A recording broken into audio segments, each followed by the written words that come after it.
তো বন্ধুরা, আজকে নিয়ে এসেছি আপনাদের সকলের জন্য অসাধারণ টেস্টের বেসনের পেড়া, যেটা কিন্তু মুখে দিলেই মিলিয়ে যায়। এতটাই সুন্দর টেস্ট এই বেসনের পেড়া। কোনো মাবা ছাড়াই একদম অল্প উপকরণ, যা বাড়িতেই আমাদের সব সময় থাকে, সেইটুকু দিয়েই কিন্তু রেডি করে নিতে পারবো এই অসাধারণ পেড়া। তাই অনুরোধ করব বন্ধুরা আপনাদেরকে আজকের ভিডিওটা সম্পূর্ণ দেখার জন্য, যাতে আপনারাও যে কোনো শুভ বা যে কোনো অনুষ্ঠানেই আপনারা এরকম সুন্দর পেড়া বাড়িতে বানিয়ে সকলের মুখ মিষ্টি করতে পারেন। সাথে অনুরোধ করব ইউটিউবে আমার হ্যাংলা মন চ্যানেলটিকে একটি সাবস্ক্রাইব করে দেওয়ার জন্য, সাথে একটি লাইক, কমেন্ট আর শেয়ার করে দেবেন প্লিজ, কারণ আপনাদের একটি সাবস্ক্রাইব আমাকে অনেক মোটিভেট করে এগিয়ে যাওয়ার জন্য। নমস্কার বন্ধুরা, আমি রাখি হ্যাংলা মনের আর একটি সুন্দর নতুন রেসিপির ভিডিওতে আপনাদের সকলকে স্বাগত জানাই। তো চলুন বন্ধুরা শুরু করে দিই আজকের রেসিপি। তো চলুন বন্ধুরা, বেসনের পেড়া বানানোর জন্য প্রথমেই রেডি করে নেব বেসনটা। তার জন্য এখানে দিয়ে নিচ্ছি কড়াইয়ের মধ্যে গাওয়া ঘি। আমি এখানে গাওয়া ঘি 25 গ্রাম ইউজ করছি। আর এই 25 গ্রাম ঘিয়ের মধ্যে দিয়ে নেব 25 গ্রাম ভেজিটেবল অয়েল। দুটো মিক্স করে কিন্তু এখানে আমি 50 গ্রাম ঘি আর অয়েল ব্যবহার করছি। এখন সুন্দর করে এই ঘিটাকে গরম করে নেব লো ফ্লেমে। ঘিটা সুন্দর গরম হয়ে গেছে। এখন এই ঘিয়ের মধ্যে দিয়ে নেব 200 গ্রাম বেসন। 50 গ্রাম ঘিয়ের মধ্যে 200 গ্রাম বেসন, মেজারমেন্টটা একদম ঠিকঠাক। আর এই বেসনটা কিন্তু আমি নর্মাল বেসন ইউজ করছি। এখন এই বেসনটাকে খুব সুন্দর করে ঘিয়ের সাথে মিক্স করে নেব। আর পুরো বেসনটাই কিন্তু ভেজে নিতে হবে লো ফ্লেমে। এখন ভালোভাবে ঘিয়ের সাথে কন্টিনিউ এইভাবে নেড়ে নেড়ে বেসনটাকে মিক্স করে নিতে হবে। বেসনে প্রথমে কিন্তু অনেক লাম্পস তৈরি হবে, আর সেগুলোকে কন্টিনিউ এইভাবে স্প্যাচুলারের মাধ্যমে মিশিয়ে নিতে থাকতে হবে। তো দেখুন বন্ধুরা, এখানে অনেকটাই ঘিয়ের সাথে বেসনটা মিক্স হয়ে গেছে, আর বেসনের লাম্পসগুলোও কিন্তু অনেকটাই কমে গেছে। তো এইভাবেই সমস্ত বেসনটাকে সুন্দর করে ঘিয়ের সাথে মিক্স করে নেড়ে চেড়ে কন্টিনিউ ভেজে নিতে হবে। তো দেখুন বন্ধুরা, বেসনটা কিন্তু রেডি হয়ে গেছে, সুন্দরভাবে ভাজা হয়ে গেছে। আর বেসনটা দেখলেই বুঝতে পারবেন কালারটা অনেকটাই চেঞ্জ হয়ে গেছে। তাছাড়াও কিন্তু বেসনের থেকে সুন্দর একটা অ্যারোমা বের হতে থাকবে, তাতে কিন্তু বোঝা যাবে বেসনটা একদম ঠিকঠাক ফ্রাই করা হয়েছে। আর এই বেসনটা আমি লো ফ্লেমে 8 থেকে 10 মিনিট ভেজে নিয়েছি। এখন গ্যাসের ফ্লেমটা অফ করে দিলাম, আর বেসনটাকে সাইডে রেখে চলে যাব পরের স্টেপে।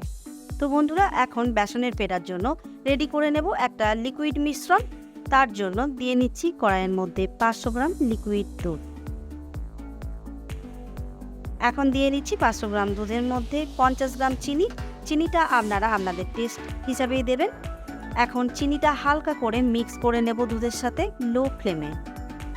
চিনিটা মিক্স করে নিয়েছি। এখন এই দুধের মধ্যে দিয়ে নেব গুঁড়ো দুধ। এখানে 25 গ্রাম গুঁড়ো দুধ অ্যাড করলাম। এখন গুঁড়ো দুধটা খুব সুন্দর করে চিনি আর দুধের সাথে মিক্স করে নেব। চিনি আর দুধের সাথে গুঁড়ো দুধটা মিক্স করে নিয়েছি। এখন গ্যাসের ফ্লেমটা হাই করে দিয়ে দুধটাকে খুব ভালো করে জাল করে নেব, হালকা একটু গাঢ় হওয়া পর্যন্ত। তো দেখুন, দুধটা কিন্তু সুন্দরভাবে জাল হয়ে গেছে, আর দুধটা জাল হওয়ার সাথে গাঢ় হয়ে গেছে অনেকটা। ঠিক এরকম কনসিস্টেন্সির দুধ আমাদেরকে রেডি করে নিতে হবে। এখন এই দুধটা কিন্তু রেডি। আর এই দুধের মধ্যে দিয়ে নেব বড় এলাচ গুঁড়ো। এলাচ গুঁড়োটা সুন্দর করে দুধের সাথে মিক্স করে নেব। রেডি হয়ে গেছে দুধের মিশ্রণটা, যেটা আমরা ইউজ করব বেসনের পেড়ার মধ্যে। এখন এই দুধের মধ্যে দিয়ে নেব ভেজে রাখা বেসনটা। বেসনটা দেওয়ার সময় লো ফ্লেমে গ্যাসটা করে নিতে হবে, আর কন্টিনিউ এইভাবেই কিন্তু নেড়ে মিক্স করে নিতে হবে দুধের সাথে বেসন গুঁড়োটা। এইভাবে কন্টিনিউ নাড়তে থাকলেই কিন্তু বেসনটা রেডি হয়ে যাবে। আর প্রথমে একটু দলা দলা হলেও কিন্তু নাড়তে নাড়তে ঠিক সুন্দর একটা ডো তৈরি হয়ে যাবে। তো দেখুন, অনেকটাই টাইট হয়ে গেছে বেসনটা। এখনও বেশ কিছুক্ষণ আমাদেরকে এই বেসনের মিশ্রণটা রেডি করার জন্য জাল দিতে থাকতে হবে। তো দেখুন বন্ধুরা, বেসনের মিশ্রণটা কিন্তু প্রায় রেডি হয়ে এসেছে। এখনও আমরা 1 থেকে 1.5 মিনিট এইভাবেই কন্টিনিউ নেড়ে বেসনটাকে কুক করে নেব। তো চলুন বন্ধুরা, রেডি হয়ে গেছে বেসনের পেড়ার জন্য বেসনের মিশ্রণটা। আর ঠিক এরকম অবস্থাতেই গ্যাসের ফ্লেমটা অফ করে দিয়ে এই মিশ্রণটাকে একটু ঠান্ডা করে নিয়ে তারপর তৈরি করে নেব পেড়াগুলো। তো চলুন বন্ধুরা, বেসনের পেড়ার মিশ্রণটা ঠান্ডা হয়ে এসেছে, আর একদম ঠান্ডা করলে কিন্তু চলবে না, আমাদের হাত সইতে পারে এরকম গরম রেখেই বেসনের পেড়াগুলো তৈরি করে নেব। আর তার জন্য এটার সাইজ মতো লেচি কেটে নিলাম। এখন 2 হাতের সাহায্যে একটু রাউন্ড শেপ দিয়ে একটু হাতের চাপ দিয়ে এরকম করে একটু থামসের মাধ্যমে একটা টিক দিয়ে নিলেই কিন্তু রেডি হয়ে যাবে একদম দোকানের মতো পেড়া। তো দেখুন কতটা সুন্দর রেডি হয়েছে এই পেড়াটা, একদমই কিন্তু নিখুঁত আর সুন্দর। তো চলুন এইভাবে আরও একটা পেড়া তৈরি করে নেব আর পেড়াটাকে সুন্দর করে সাজিয়ে নেব।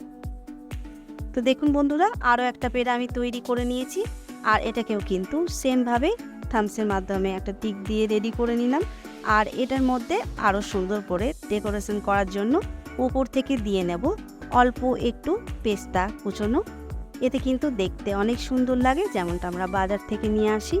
এখন এইভাবেই সমস্ত পেড়াগুলো আমি রেডি করে নেব। তো চলুন। তো বন্ধুরা, সমস্ত পেড়াগুলো রেডি করে নিয়েছি। কতটা সুন্দর দেখতে হয়েছে দেখুন, আর টেস্টেও কিন্তু কোনো অংশে বাজারের মাবার পেড়ার থেকে কম নয়।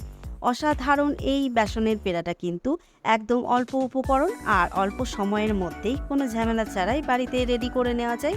তাই আপনাদেরকে অনুরোধ করব, অবশ্যই আজকের রেসিপি আর ভিডিওটা ফলো করে বাড়িতেই বানিয়ে নেবেন আর সকলের মুখ মিষ্টি করবেন আর কমেন্ট করে জানাবেন খারাপ লাগলে।